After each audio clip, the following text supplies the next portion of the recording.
primatology dia mikaroka momba ny primaty. Ao anatiny ao ny gidro izay hita eto Madagasikara, dia ao koa ny rajako izay hita any Afrika sy any Azia any. Voalohany indrindra raha en tant que primatologue zany dia ny asanao aloha zany dia misy déplacement foana, dia mandeha anaty ala ianao, mikaroka ianao. Ny ataonao any manaraka an'ilay biby ianao, jerenao ny fomba fiainan'ireo biby ireo, zany hoe organisation sociale zany, satria ireo gidro en tant que primate izy dia misy organisation sociale ataony zareo eo amin'ny nivon'ny fianakaviana kely tsirairay avy, raha ohatra hoe zay ny ilazantsika anazy. Afaka jeren'ny mpikaroka koa ny sakafon'izy ireo, hoe inona ny zavatra hohanin'ireo gidro ireo. Afaka jerena koa ny toetoetran'ny toerana misy anazy, io le étude de l'habitat ozy izay, hoe amin'ny toerana mando ve, aiza ho aiza eo amin'ny toerana io no misy any ireo biby ireo. Za zany fikarohana atao daholo. Rehefa manao fikarohana ianao dia misy fitaovana maromaro ampiasaina. Zavatra tsy misaraka anay mpikaroka zany dia carnet dia crayon. Ireo no entinao andraisana ny noty izay zavatra hitanao mikasika an'ireo biby ireo, araka ilay nolazaiko teo. Ohatra hoe inona ny sakafo hohaniny, hazo misy anazy, hazo ampiasaina. Fa manaraka koa dia mampiasa ny tony izay, inona moa tony GPS no antsointsika anazy. Ohatra hoe hitady toerana ray handeha amin'ny toerana ray na tomobile amin'izao fotoana izao dia misy GPS.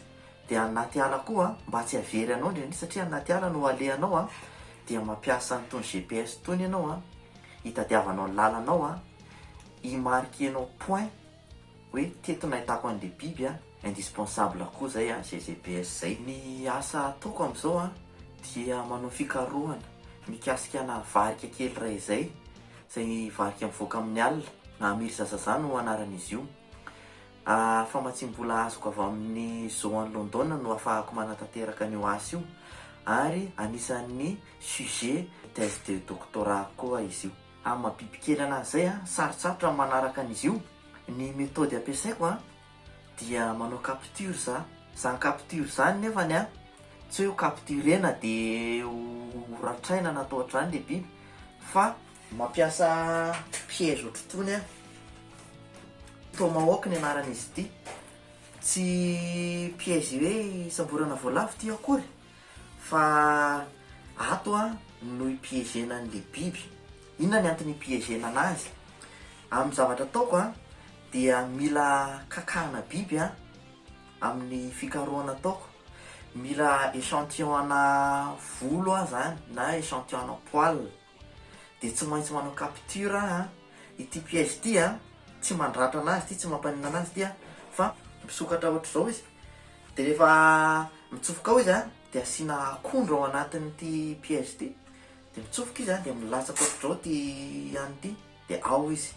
Tsy maratra izy, tsy maninona izy dia rehefa vita ka azoko le zavatra ilaiko dia avotsotro izy. Marihana fa rehefa micapture gidro dia amin'ny toerana nangalana anazy, ahoana anazy any no relasena le biby. Raha zany fitaovana hoe hoentina hikarohana vaky dia GPS no safidiko, satria ny GPS tsy very ianao voalohany indrindra. Rehefa manana GPS n'aiza alehanao.